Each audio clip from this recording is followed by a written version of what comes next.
ஜெபம் இல்லை, ஆண்டவரை தேடுவது உள்ளம் இல்லை, ஆண்டவரை ஆராதிக்கிற அந்த எண்ணங்கள் இல்லை. அதனால வீட்டுல வறுமை. நம்ம அவசியம் சொன்ன இன்னைக்கு, உன் வேதம் என் மன மகிழ்ச்சியா இராதிருந்தா நான் துக்கத்திலே. மன மகிழ்ச்சியை கொடுக்க தெரியுங்க வேதம். வேதத்தை தேடுகிற இருதயம் சந்தோஷத்துல நிறையுமா. அல்லேலூயா. என் தேவ பிள்ளைகளே, மீண்டும் நான் சொல்லுகிறேன், நான் திருச்சபைக்கு வரோம். ஞாயிற்றுக்கிழமை பாரம்பரியமாய் நம்ம வழக்கத்தின்படி நம்ம ஆராதனை செய்யக்கூடாது. என் அம்மா சபைக்கு போனாங்க, நான் போனேன். ஞாயிற்றுக்கிழமை ஆனது, அதனால சபைக்கு வந்தேன். அப்படி இல்லைங்க.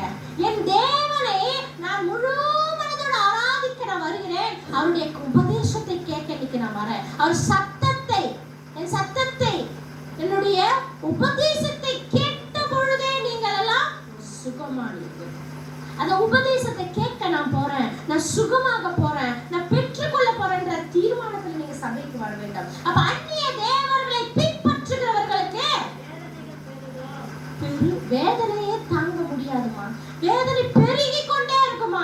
என் தேவ பிள்ளையே, ஏன் அந்நிய தேவர்கள் பின்னாடி போவாதீங்க? ஏன் அந்நியருக்கு உண்டான காரியங்கள் அதுக்கு கீழ்ப்படியாதீங்க? அதை பெருசா ஏன் மதிக்காதீங்கன்னு ஏன் நம்ம சொல்றோம்? நான் செய்யறேன், என் குடும்பத்துல என்னை இன்னும் என்ன துக்கப்படுத்துறாங்க. மனுஷனுடைய துக்கத்துக்கு பயந்து, மனுஷனுடைய பேச்சுக்கு அவங்க எங்களை சண்டை போடுவாங்க, அவங்க எங்களை குடும்பத்துல இருந்து தள்ளி வச்சிருவாங்க, அவங்களுடைய உறவு எனக்கு கிடைக்காதுன்னு நீ ஆண்டவருடைய உறவை பகைத்துக் கொண்டீர்களானால் என்ன ஆகுனா, வேதனை பெருகி கொண்டே இருக்கும். உன் சொந்த பந்தத்தால, உங்களுடைய மனசுக்கு பிடிச்ச நெருக்கமானவர்களால் உங்களுக்கு வாழ்க்கையில ஒண்ணும் கிடைக்க போறதில்லை. அல்லேலூயா.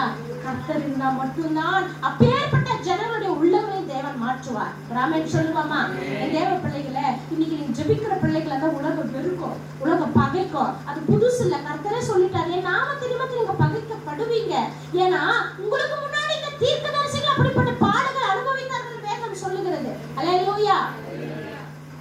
நீங்க ஜெபிக்கிறவங்களா, உங்க வேலையிலயும் உங்களுக்கு பிரச்சனை வரும். நீங்க ஜெபிக்கிறவங்களா, உங்க வீட்டுல இருக்கிறவங்க சொந்த பந்துக்கள் மூலமா பிரச்சனை வரும். தேவையில்லாம கோவம், தேவையில்லாம இதெல்லாம் நான் தினந்தோறும் நான் வேலையில நான் பாக்குறேன். தினம் ஒருத்தர், நான் பேர் சொல்லி கூட நான் ஜெபம் பண்ணிருக்கிறேன். என்னுடைய பெயரை எடுத்து எல்லார்கிட்டயும் சொல்லி அவதூறு பரப்பி, வேலை தெரியல, வேலை தெரியல. அது எனக்கு புதுசு கிடையாது. நான் 5 வருஷம் அந்த வேலையில நானு பழகப்பட்டிருக்கிறேன். ஒண்ணுமே கிடையாது. சின்ன மிஸ்டேக்ஸ் கூட பெருசா ஆக்கி, ஏன் அதையே விடாத அவன் ஏன் செய்து கொண்டிருக்கானா, அவனுக்குள்ள இருக்கிற அந்த அசுத்தாவி என் நிம்மதியை கெடுக்க